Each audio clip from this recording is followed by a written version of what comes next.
right, good morning, everybody. So this is our scholarship panel where I'm gonna lead a few questions just to discuss scholarship related items that will be beneficial to students. So I guess let's start things off by having each of you maybe just give an overview, introduction of who you are and what you do. Sure. I am happy to kick things off. Good morning, everyone. My name is Cindy Boyles Crawford. I am an associate director in the undergraduate admissions office at the University of Georgia. And my main role in the admissions office is to coordinate our merit-based scholarship selection process. So that includes a number of merit-based scholarships that we consider for students that are applying for admission to the University of Georgia, in addition to things like the Foundation Fellowship, which is a wonderful opportunity for students to get tons of academic and financial support while at the University of Georgia, and also work a lot with some of our partners and colleagues across campus that I know you're going to be hearing from later today with financial aid as well. So glad to be here with you all. Okay, my name is Hattie Thomas Whitehead, and my family formed the Athens StepUp Scholarship to give to students in Athens, Clarke County that have overcome obstacles, reached graduation, and had been admitted to a college or a technical school. And the money goes directly to them in order to get the things that they need for schools. And we work closely with the counselors at Athens, Clark Central, and Cedar Shows. So, and we have been given scholarships since 2011. Thus far, we have given 78 scholarships for $500.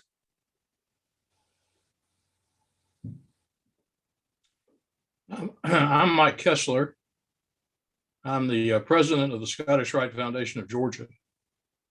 The foundation is a charitable arm of Freemasonry in Georgia, formed in 1980, at that time for the sole purpose of giving scholarships. Our activities have expanded a little bit into another area of speech and language disorders. We give $1,000 scholarships annually. Students can reapply if they've got one for this year. They can apply for next year. And the procedures are all set out on our website, gascottishRite.org. If you click on Scottish Rite Foundation and then click on scholarships, you'll see all the information you need. Awesome, thank y'all. And thank you all so much for being here this morning. So now delving more into things, when you get all your scholarship applications, what is it that you're really looking for in a scholarship application?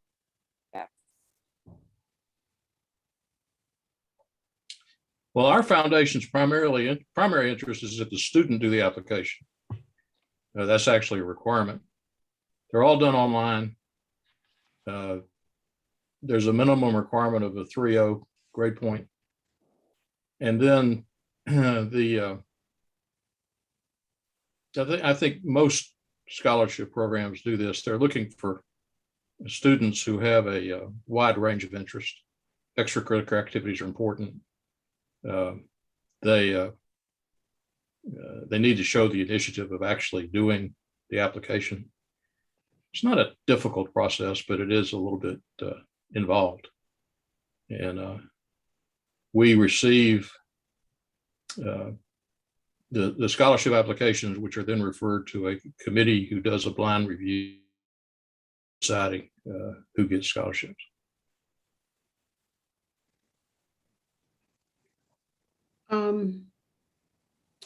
What we do at StepUp, what we do is, like I said, we work with the counselors at the schools.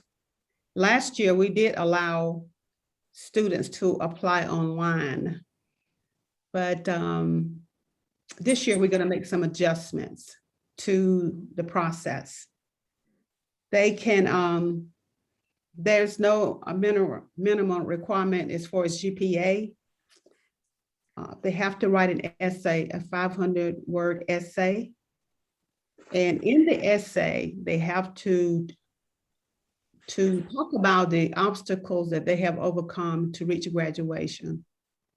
And then we use a rubric to determine if we have more applicants, then we can give scholarships to. Last year we gave 15 scholarships, and I think this year we gave 10 because we only had really 10 students to apply. But we try to work really closely with students, and if we have students that has need a little bit more help than the $500 we can give them. Sometimes students need clothing and things like that. We try to work with the students in that way as well, by getting individuals in the community to help. So sometimes we're pretty hands-on. Yeah, so I'll speak to applying for scholarships from a college admissions point of view. At the University of Georgia, and I think it's similar to a number of other universities and colleges too, we try to incorporate as much as we can of the scholarship review process into the admissions process. We are, the college application process is quite involved. So when you're already applying for admission to a university, in many cases, like at the University of Georgia, you're also going to be considered for scholarships as well through that application process. Now, there are a few that will require separate applications. So I've already mentioned one of those. Our Foundation Fellowship Scholarship Program does require a separate application. And then we also have one other scholarship that has been funded for many years from the Goizueta Foundation. That one also has a separate scholarship application.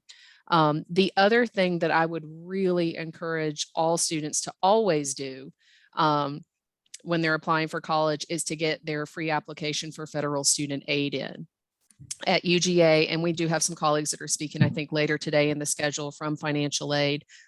There is a priority deadline for students to submit that application to be considered for limited institutional UGA funds that'll be based on that information. So my big message that I always tell all students when they're applying for admission to make sure you're really maximizing your opportunities at the university specifically is getting your admissions application in, being super thoughtful about everything that you're including in there.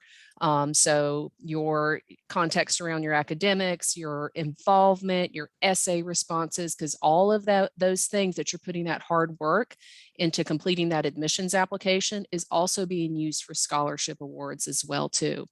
And then to make sure you're being considered for institutional scholarships that are based on FAFSA information, you want to make sure to get that free application for federal student aid in by, usually the priority deadline is December 15th of your senior year.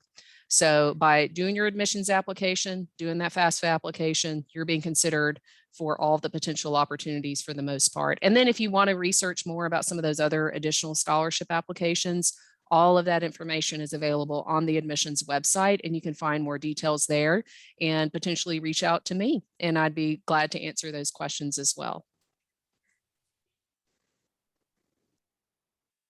I forgot to mention that. Awesome, thank you. I forgot to mention that No, go ahead. the opening date and the closing date for application is on our website, athensstepup.com. So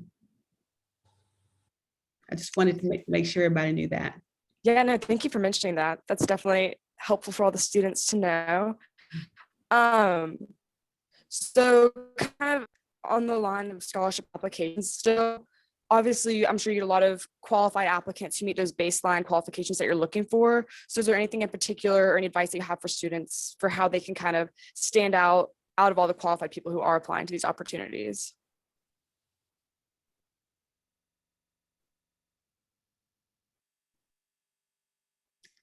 Well, it was talked about earlier that they need to include what they've done if they have had any volunteer work, in addition to everything else they've done as far as volunteering and with in the community, but also we have a lot of students we have seen a lot of students who have not only volunteered, but had to have the carry the workload as far as the income workload of their family during this time of COVID. And in addition to going to school, they have to do the income as far as paying rent or help toward everything they earn goes toward rent. So if that's the case, they need to go ahead and include whatever they have done to help them with their, include that in the essay. That's important. I want to echo that. That is such wonderful advice, y'all. We encourage students to tell us their story, and this is good admissions and scholarship application advice. A lot of people assume that in the college application as well as scholarship search process that involvement only means a certain type of things, like maybe you've been on sports teams or done other things in your community, but you can definitely share those types of responsibilities in your applications. So if you've been working and supporting your family through income, or even helping your family by being a caregiver, you're helping your siblings. We've been reading some applications. We started reading those now, and we've had students that have been helping with elderly family members. They help care for them when their parents are at work because they also live in the same household. So I think it's really important for you to share those stories and let us know what it is that you're doing and how you're supporting and the work that's involved with that as well. So that's wonderful advice. I wholeheartedly agree with the previous speakers that telling us your story is extremely important. For some reason, the last 2 years, we have not gotten as many scholarship applications as we had scholarships authorized. Therefore, the selection process became very easy. If you qualified, you got a scholarship. But that's not always the case, and there has to be something that sets you apart. And the best way to do that is to tell your story. Now, with our scholarships, you have to be a Georgia resident going to a Georgia school. So that limits the applicants a little bit, but there's still scholarships available, and you never know, so you just need to apply. Thank you. Yeah, no, as a couple of you have mentioned, I feel like oftentimes students aren't always aware of how many scholarship opportunities there are out there. So do you have any advice on how to find scholarships? Because if people didn't know about your opportunities, how would they come across that? What would they need to look up online, or what would that process be? Yeah, I hear that story so often, Mr. Kessler, about how there are so many opportunities for scholarships, and a lot of times people don't apply for them, and those are great opportunities. So I think the first piece of advice that I would give is really pay attention to the information that your school is sharing with you, your counselors, your teachers. I am usually I'm not surprised, but it almost never fails that when I go to a high school's website, I'll find a senior scholarship corner newsletter on there, or some sort of publication that they are doing specific to scholarships in a local community, right? So really pay attention to that information that your counselors and your teachers and your principals are sharing with you about these types of opportunities, and take the time to fill out those applications. I know it may take a little bit of extra time and some extra essays there, but you've really got to incorporate that into your application process, because all of these things can really add up to help you. As an example, many, many years ago, when I was graduating from high school, and I grew up in Americus, Georgia, there was a scholarship opportunity that was an essay component about patriotism. So I spent a few hours one night writing that and won a scholarship, and that went in the bank to help out. And it was only for students in that community. So these types of opportunities like are being shared right here. Those are specific opportunities that you should definitely go for, and just pay attention to the stuff that's being sent to you. I know you're probably getting a bunch of emails and reminders and stuff, but pay attention to those details. And one thing that I want students to know is they need to try and put their another email address other than their schools, because once they graduate, that email goes away. So, and then when we try to get in touch with them, you know, we don't have an up-to-date email. So I would encourage all seniors to try to get another email address while they're in the senior class.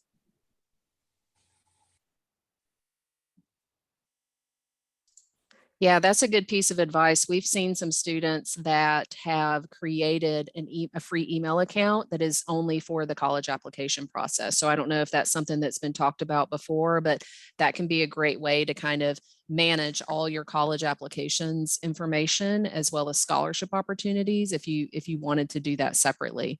That may not be the best fit for everyone, but we've seen a lot of students do that in the past.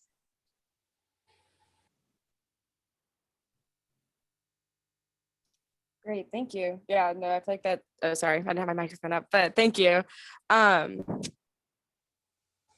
question we wanted to ask y'all is that I feel like often students can feel uncomfortable almost bragging about themselves in the application process. They don't always want to talk about some of their big accomplishments. So do you have any tips on how to balance being confident in your accomplishments, but still showing that humility that they want to try to get across in their application?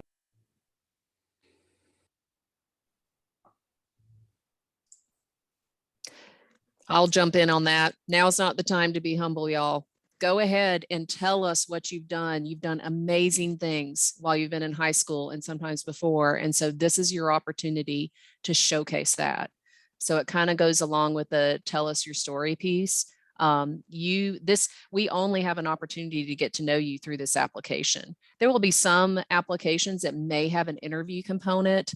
I know specifically for the University of Georgia, we have so many applicants that we're not able to accommodate an interview. So the only way that we can truly get to know you is what you include in that application. So along with that, tell us what you've done. Go ahead and be proud of that. Be confident in all the things that you've done. You've worked hard. Now's the time to showcase that, right?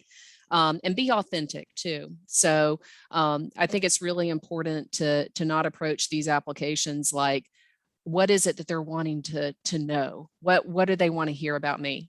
We want you to be yourself. We really do. And we are right now, this is kind of like a fun thing for me to talk about because we're heavy into reading applications right now.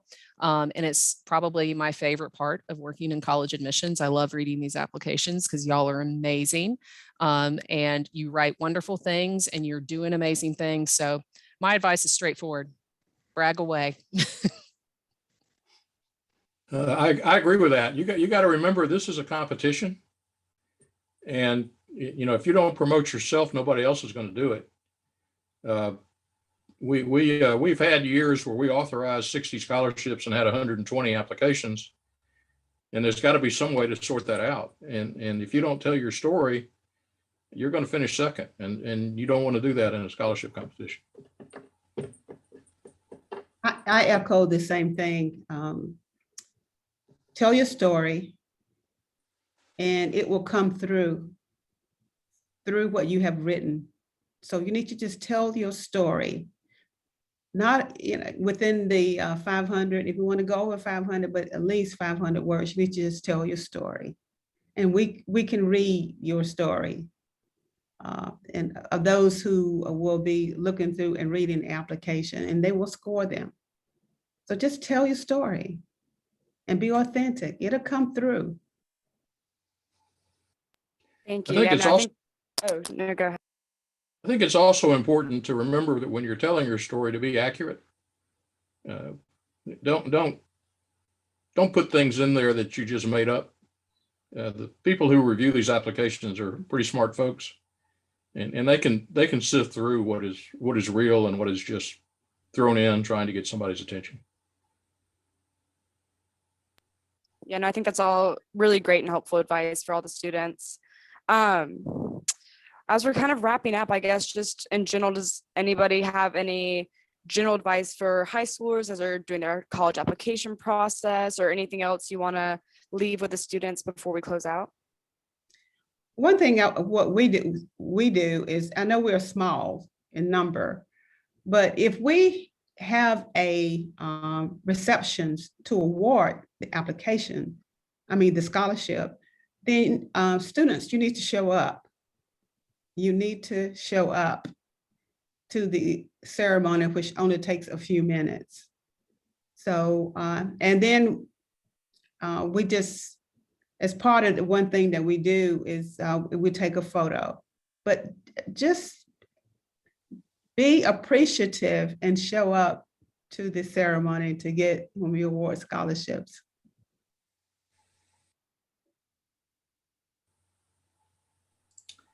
One piece of advice I would give is to pay really close attention to the instructions. We have, every year we have somebody who will call and say, why didn't I get a scholarship? And it's because they didn't complete the process. So pay attention to the deadlines. Our scholarship portal opens on January 1st and closes on January 30th. And if you wait till February, you're not going to get a scholarship.